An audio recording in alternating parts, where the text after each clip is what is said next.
सबसे पहले आपका परिचय देते हुए आज की भागवत कथा में जो आपने प्रसंग सुनाई है, आज कलयुग में मनुष्य को उन प्रसंगों से क्या शिक्षा लेनी चाहिए और आज के जीवन में अपने में उतारना चाहिए?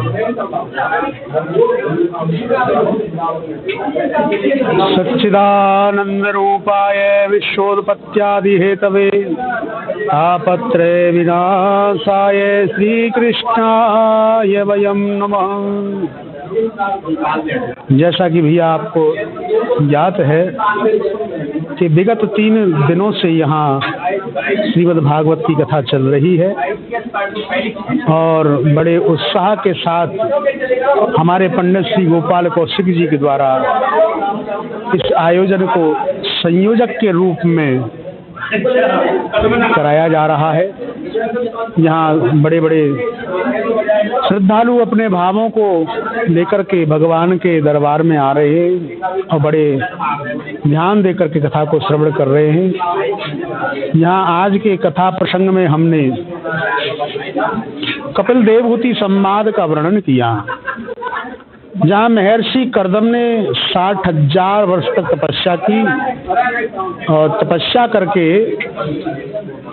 भगवान का दर्शन किया, भगवान से वरदान मांगा और भगवान ने उनको वरदान दिया कि मैं पुत्र के रूप में आऊँगा, आप विवाह करें। उन्होंने विवाह किया और जहाँ देवहूति ने अपने राजसी वस्त्र आभूषणों का त्याग करके और एक साधारण ऋषि पत्नी की तरह महर्षि कर्दम की तपस्या में संलग्न हुई और उनकी सेवा शुश्रूषा की, अपने शरीर का तनिक भी ध्यान नहीं रखा।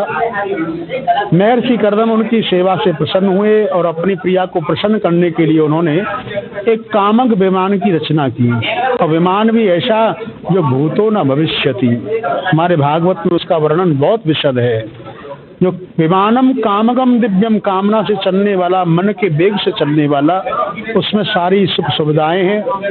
तो यहाँ पर 9 कन्याओं को जन्म दिया और 10वें पुत्र के रूप में भगवान नारायण ही उनके यहाँ पधारे और माँ देवहूति को सुंदर ज्ञान दिया है। कपिल देव जी ने बड़ा सुंदर आत्मा परमात्मा का वर्णन किया, मन का वर्णन किया, इंद्रियों का वर्णन किया, बड़ा ज्ञान दिया है और ज्ञान देकर के माता को यही समझाया है कि इन इंद्रियों को कितना भी विषय भोगों से लिप्त करते रहें, लेकिन इंद्रिय कभी भी तृप्त नहीं हो सकती।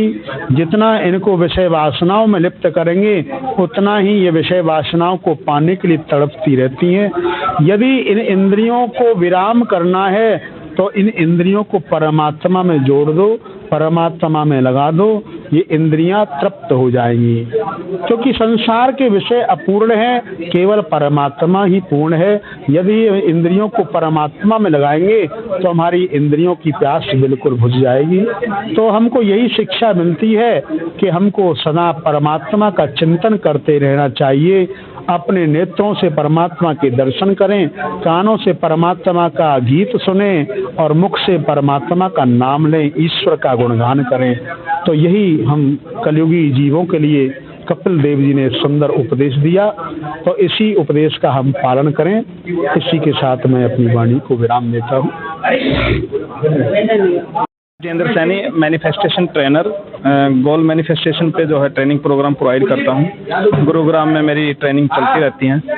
तो मैं आज इस भव्य आयोजन के लिए कहना चाहूँगा कि आज भागवत कथा का कृष्णा मंदिर जो सेक्टर 10 में है उसमें एक भव्य आयोजन किया गया और गोपाल कौशिक जी पंडित जी महाराज हैं, उनके द्वारा ये आयोजन किया गया और अपनी संस्था के द्वारा। तो आज यहाँ पे समस्त भक्तों ने बहुत ही उत्साह, उल्लास, जोश, उमंग के साथ कीर्तन भी सुना और नाच गाना भी, डांस भी, कीर्तन भी और नृत्य भी किया सभी ने। और बहुत ही सच बताओ तो ये जब कथा चल रही थी तो मैं तो एकदम से मंत्रमुग्ध हो रहा था और इतना आनंद आ रहा था कि एक्सप्लेन नहीं किया जा सकता, उसके लिए शब्द ही नहीं है। भाव विभोर हो करके न जो भगवान की इस कथा में आने का जो अवसर प्राप्त हुआ उसके लिए मैं पंडित कौशिक जी का भी धन्यवाद करना चाहूँगा और अपनी इस जो मंदिर की जो सभा है उसका भी धन्यवाद करना चाहूँगा।